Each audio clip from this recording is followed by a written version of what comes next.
تقول أبيات الشعر: إذا هبت رياحك فاغتنمها فإن لكل عاصفة سكون. لا زال سكون المارد الأحمر قائم حتى الآن منذ التعثر في لقاء القمة أمام الزمالك، ويليه نادي مازيمبي بالتعادل معاه في عقر داره في لومومباشي. النادي الأهلي لم تأتي عاصفته بعد. في لومومباشي تعادل عادل وأرقام قياسية تحطم. مباراة بعنوان الفرص الضائعة. مصطفى شوبير أفضل رجل في اللقاء، تصديات على مستوى عالي، كلين شيت 6 لقاءات ليضع المارد الأحمر قدما في نهائي دوري أبطال إفريقيا. وعلى الصعيد الآخر نادي الترجي التونسي ينجح في خطف الفوز من نادي صن داونز على ملعبه في رادس ب1-0 بهدف البرازيلي، ليضع هو الآخر قدما في نهائي دوري أبطال إفريقيا. ولا زال تحطيم الأرقام القياسية قائم في إفريقيا. 19 لقاء للمارد الأحمر دون خسارة بقيادة كولر يتعادل مع الأسطورة جوزيه. أرقام قياسية بتتحطم، المارد الأحمر يصنع المستحيل. كولر يوضح بعد اللقاء: أتمنى الفوز على مازيمبي في لقاء القاهرة، وسأبدأ في العمل من الطائرة، وأوضح أتمنى حضور الجمهور وأحمد جاب الله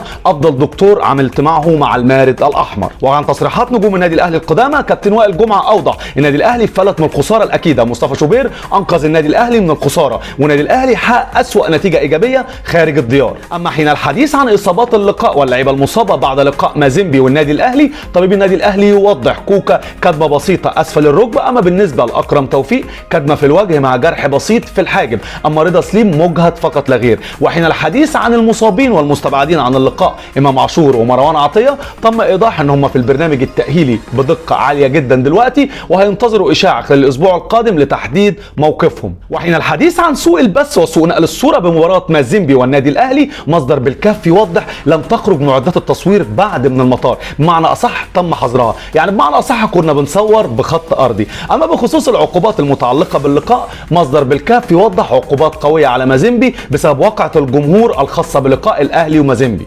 وبخصوص البحث الدائم لكولر ولجنة تعاقدات النادي الأهلي عن مدافع قوي بجانب المدافعين المتعلقين بالمارد الأحمر، أو الاستغناء عن مدافع واستبداله بمدافع محترف أو مدافع محلي، صحيفة الشعب الجزائرية توضح: زين بالعيد يقترب من النادي الأهلي في الصيف القادم. مدافع اتحاد العاصمة قاب قوسين أو أدنى من المارد الأحمر والتوقيع. صفقة قوية جدا نتمنى إتمامها في الصيف القادم. وقبل ما ابتدي الحلقة بتاعتنا النهارده لازم أعرفك إن معارين النادي الأهلي أنهوا الجولة اللي فاتت من الدوري بامتياز، كلها انتصارات محدش فيهم خسر. أولهم هو كاباكا والقندوس وزعلوك، وبعد كده عبد الرحمن رشدان، وتحديدا رأفت خليل ومحمد أشرف، جولة بلا هزيمة. وقبل برضو ما ابتدي لازم أوضح لك معلومة: النادي الأهلي هيلاعب نادي مازيمبي هنا في القاهرة يوم 26 القادم الساعة 9. لقاء قوي جدا هيبقى يوم الجمعة القادم بإذن الله، نتمناها حمراء، ونادي الأهلي يصعد إلى نهائي دوري أبطال إفريقيا لملاقاة ما يمكن ملاقاته. قبل ابتدي الحلقة بتاعتنا اتمنى نعمل لايك للحلقة دي ونعمل شير في كل أماكن فضلا وليس أمرا، بحيث إن يوصل صوتنا لأكبر عدد من المتابعين. ويلا بينا نبتدي الحلقة.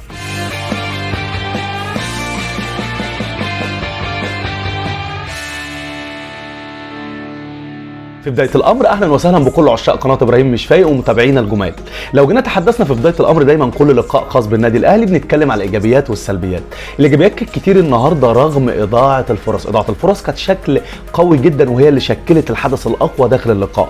وطبعا الأحداث والمجريات كانت كتير جدا داخل اللقاء. لقاء جميل جدا، ملعب جميل على فكرة، مدرجات قوية، زخم جماهيري كان هائل، كان عامل ضغط كبير جدا على عشاق وجماهير النادي الأهلي، وفي نفس الوقت على لعيبة النادي الأهلي.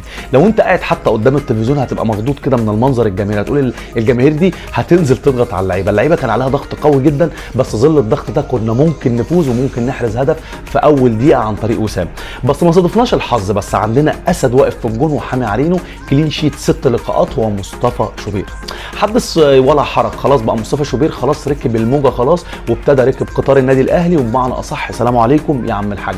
مصطفى شوبير قفل الجزئيه بتاعه افريقيا وخلاك عندك امان كده، تقعد كده تحط رجل على رجل قدام الشاشه وتتفرج على النادي الاهلي ومش خايف ان الكوره تخش جول. لقاء قوي جدا بكل ما تحمله الكلمه من معنى. فرص كتير جدا داخل مجريات اللقاء كنا ممكن نخلصها، وكنا ممكن نرجع القاهره ونلعب لقاء القاهره بكل سلاسه. بس هو من حظ النادي الاهلي ان في سوء توفيق. اللحظات الاخيره او اللقاءات الاخيره دي كان في سوء توفيق من ماتشات خاصه بالنادي الاهلي، خاصه بالدوري، مباراه القمه ومباراه مازيمبي، احداث كتير، وده اللي احنا بنتكلم عنه. كم زخم كبير جدا من لقاءات للنادي الاهلي، عشان كده بيتاجلوا لقاءات كتير. لو جينا بصينا على المدرج شكله يرعب، ده اللي صرح فيه بعض اللعيبه رامي ربيعه قبل اللقاء وبيرسي تاو وضحوا اللون الابيض والاسود بتاع المشجعين رغبه كبيره جدا، بس احنا عندنا خبرات ان احنا نقدر نكسب، بس ما حصلش نصيب. وسام ابو علي كان ممكن يحرز لنا هدف في الدقيقه الاولى، طاهر محمد طاهر كان ممكن يحرز لنا هدف، رضا سليم كان ممكن يحرز لنا هدف، بس للاسف الاهداف دي ما جاتش. بس اهم حاجه طلعنا بنتيجه ايجابيه تحديدا من الكونغو الديمقراطيه. لو جينا بقى اتنقلنا لاحصائيات اللقاء، حاجات كتير جدا واحداث حدثت داخل مجريات اللقاء ملهاش علاقه قوي بجزئيه اضاعه الفرص، بس حاجات كده خاصه بمراكز اللعيبه. لو جينا اطلعنا على بعض التغييرات اللي حصلت والتغييرين اللي حصلوا في الملعب واللي احنا كنا بنتمنى الاثنين اللعيبه دول ان هم يعودوا، اولهم بيرسي تاو وثانيهم محمود متولي. بيرسي تاو من اللعيبه الدوليه القويه جدا واحسن لعيب داخل القاره الافريقيه السنه دي. طبعا بيرسي تاو كان هايل جدا وقوه متفجره، كان مع منتخب تحديدا جنوب افريقيا في كاس الامم الافريقيه، وحصل ان هو اتصاب وبعد ما كده ما رجع حصل له اصابه والاصابه زادت، ركن فتره كبيره وابتدى يرجع وخلاص، وده كان اول لقاء يشارك فيه بعد الاصابه بتاعته بعد تكرر الاصابه. بيرسي تاو من اللعيبه الهايله جدا اللي احنا الركائز الاساسيه اللي كولر بيعتمد عليها، وبمعنى اصح عايز يجدد له هيجدد له هيخليه موجود داخل جدران النادي الاهلي، من الاخر مش هيمشي بيرسي تاو. بس لو جينا تحدثنا بيرسي تاو ايه قوته وايه فعاليته، بيرسي تاو لعيب هايل جدا. يعني بيرسي تاو قبل اللقاء اصلا صرح في بعض اللقاءات وضح قال لك ايه؟ قال لك جزئيه النادي الاهلي ان هو يلعب خارج الديار ما عندوش مشكله، حتى احنا في فكره بقى ان الجماهير ماليه الاستاد واللون الازرق واللون الاسود بتاعهم والصخب العالي ده ما بيفرقش معانا، احنا لاعبين دوليين وعارفين حجم النادي الاهلي وعارفين احنا بنأدي ايه وبنعمل ايه. فعشان كده ده من اللعيبه القويه اللي ما بيأثرش فيها الجماهير والكلام من ده، واللي انت بتعتمد عليها في اللقاءات القويه دي، وبقى فعال جدا في اللقاءات دي لان هو لعيب صاحب شخصيه قويه واحترافيه. اما اللعيب الثاني هو محمود متولي اللي كان وحشنا جدا بقاله فتره كبيره جدا. محمود متولي من ساعه ما رجع قعد 5 لقاءات على الدكه ما بيلعبش، كولر ما قعده على الدكه 5 لقاءات ما خلوش يشارك. تحديدا محمود متولي بقاله قد ايه بالظبط غايب على النادي الاهلي او غايب عن اللقاءات وما لعبش بقاله قد ايه؟ مش هتصدق والله لو قلت لك المعلومه دي، وحاجه تحزن لانه لعيبه من اللعيبه الكويسه اللي اتاثر بكولر واتاثر ببعض تصريحات كولر واتاثر ببعض المراكز اللي كولر نزله فيها.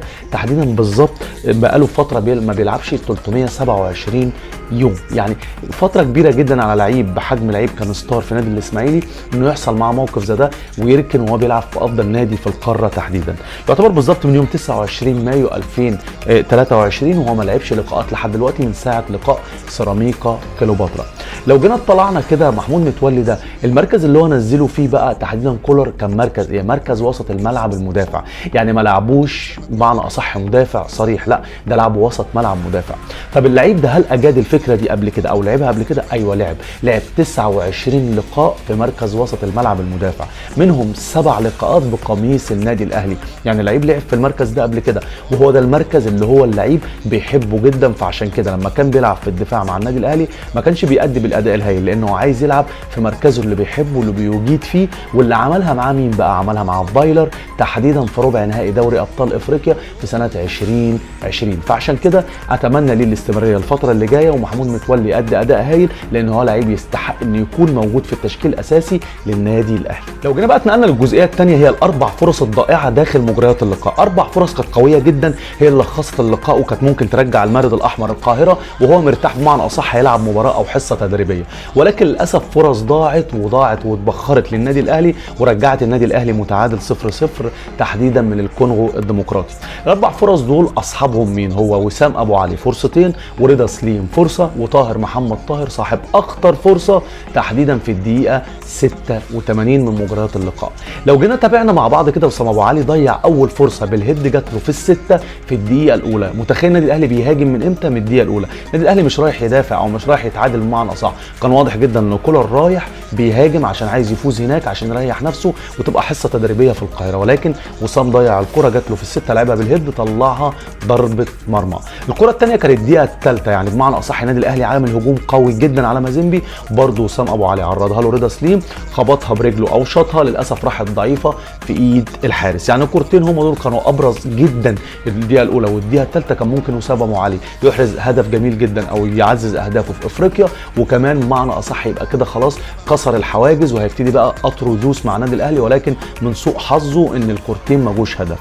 يعتبر صاحب تضييع الفرصه اللي بعد كده هو الدقيقه 20 رضا سليم، كره اتلعبت له شاط الكوره بكل غرابه فوق العارضه، ساعتها كل الدنيا يا اجد ازاي انت شفت الكره دي ازاي، بس هو للاسف حظه مفيش توفيق في الكوره. كان دي برده من ضمن الكور او الثالثه تحديدا الدقيقه ال 20 النادي الاهلي كان ممكن يخلص بيها اللقاء. ده معناها النادي الاهلي داخل اللقاء عايز يخلص اللقاء من هناك، مفيش حاجه اسمها النادي الاهلي رايح يتعادل هناك او رايح بمعنى اصح يطلع بنتيجه ايجابيه، لا ده رايح يفوز هناك على نادي مازيمبي، بس لسوء الحظ ما حكمش نصيب. رابع كره بقى اللي هي اصعب كره وما تخيلناهاش ان هي تضيع، كوره تحديدا طاهر محمد طاهر. كهربا قط الدنيا وراح ومشي وراح قاطم على ال 18 ودخل ال 18 ولعبها له، للاسف طولها. المفروض الكره وهي جايه لك العب طول، الدقيقه 86 الكره تجيله في السته، بدل ما يشوط الكره مره واحده طول بالكره سنه، قام المدافع مرتبك معاه، قام الكره خبطه في المدافع وراحت طالعه بره. 4 فرص قويه جدا للمارد الاحمر كان ممكن تخلص اللقاء وتخلصنا بمعنى اصح، ونحط رجل على رجل ونتفرج على الماتش الجاي كانه حصه تدريبيه. دايما زي ما عودناكم في كل حلقه من الحلقات بتاعتنا بنتكلم على الارقام القياسيه الخاصه باللعيبه، ان كان لعيب ولا ان كان المدرب كولر تحديدا. ارقام قياسيه بتتكسر وارقام جميله جدا بنحب نسمعها وبنحب نقراها كده، ليه؟ لانها بتوضح لك عظمه لعيبه النادي الاهلي او المدير الفني المتعلق بالاهلي. لو عدى بس من قدام النادي الاهلي كده بياخد بطولات وبياخد انجازات وبيكسر ارقام قياسيه. هما 2 تحديدا، كولر حقق ارقام قياسيه جميله جدا بعد لقاء النهارده، وشوبير. هنبتدي كده بشوبير، نبذه عن شوبير بالظبط تفصيليا ايه شوبير وموقفه الفتره الحاليه. شوبير حاليا دلوقتي لعب 6 لقاءات مع النادي الاهلي في افريقيا، كلين شيت، لم يحرز في اي فرقه من الفرق اللي لعبها اي هدف. شوبير لعب 6 لقاءات تمام، لعب منهم يعتبر من بدايه من لقاء شباب بلوزداد الجزائري تحديدا في الجزائر. ال6 لقاءات دول لعب منهم 4 لقاءات خارج الديار، يعني حاجه قويه جدا. شوبير سد منيع هايل جدا. ايه الجمال ده؟ 29 تصدي خلال ال6 لقاءات. 29 تصدي ايه؟ 29 تصدي اقوياء جدا، يعني الراجل طلع كور من تحت العارضه من ال6 كور صعبه، لا يعني حاجه هايله جدا لمصطفى شوبير. نتمنى ان شاء الله انه يكون موجود الفتره الجايه في منتخب مصر، نظرا لبعد اصابه ابو جبل، نتمنى له السلامه والرجوع بالف سلامه ان شاء الله. ما بقاش في حل غير يعني قدام الكابتن حسام حسن الا انه يشارك مصطفى شوبير حارس مصر الاول ان شاء الله، الموهوب ابن الموهوب. لو جينا بقى تحدثنا عن ارقام قياسيه بكولر، كولر حاليا دلوقتي عشان نبقى عارفين عادل مانويل جوزيه. عادل مانويل جوزيه في ايه بقى؟ في التتالي ان انت تفوز في دوري ابطال افريقيا ب 19 لقاء، مش تفوز بمعنى اصح ان انت ما تخسرش في 19 لقاء متتاليين. 19 لقاء كولر ما خسرش فيهم بمعنى اصح اي لقاء. ده كده عادل مين بقى؟ عادل مانويل جوزيه. فاضل له لقاء واحد بس يتعادلوا او يفوزوا، يعادل بقى نادي الترجي في 20 لقاء في افريقيا دون هزيمه. ارقام قياسيه يا باشا حدث ولا حرج عن كولر، الله اكبر، يعني ارقام جميله جدا. عشان كده بنقول اي مدرب بيجي النادي الاهلي اي نعم بيضيف للنادي الاهلي، بس النادي الاهلي بيضيف له كتير جدا. وفي نهايه حلقتنا لازم اعرفك معلومه قويه جدا، هي اخبار عن معارين النادي الاهلي. معارين النادي الاهلي انتصروا في الجوله الاخيره كلها، ما فيش حد فيهم حتى فيهم فرق او لعيبه اتعادلت، بس ما حدش فيهم خسر في الجوله اللي فاتت بعلامه كامله. بمعنى اصح اولهم احمد القندوس لاعب نادي سيراميكا كليوباترا اتعادل مع نادي الاتحاد السكندري 1-1. اما على الصعيد الثاني نادي فيوتشر فاز على نادي فاركو بنتيجه 2-0 في تواجد مين بقى؟ في تواجد كاباكا وزعلوك، وتحديدا عبد الرحمن رشدان كان احتياطي او بمعنى اصح ما شاركش داخل مجريات اللقاء، بس فازوا بنتيجه 2-0. اما اللقاء او الصعيد الثاني هم تحديدا رأفت خليل ومحمد اشرف، بين رأفت خليل لعب اللقاء ده ومحمد اشرف ما لعبش. تحديدا نادي بالظبط نادي زد فاز على نادي الاسماعيلي بنتيجه 2-1. دي اخبار اللعيبه المعاره داخل النادي الاهلي. استثمار في اللعيبه المعاره ابرزهم احمد القندوس اللي راجع ان شاء الله الصيف القادم بفرمان من كولر، لانه حس بمعنى اصح الندم تجاه اللعيب ده، لازم يوجد له مكان داخل فورمه النادي الاهلي وتشكيل النادي الاهلي، ويبعد له واحد من المحترفين ان شاء الله. وبكده تكون نهايه الحلقه معانا النهارده. اتمنى تكون الحلقه عجبتكم، اتمنى نعمل لايك للحلقه دي ونعمل اشتراك في القناه ونفعل زر الجرس بحيث ان يجي لكم كل جديد فضلا وليس امرا. وشكرا لمتابعتكم لينا قناه ابراهيم مش فايق.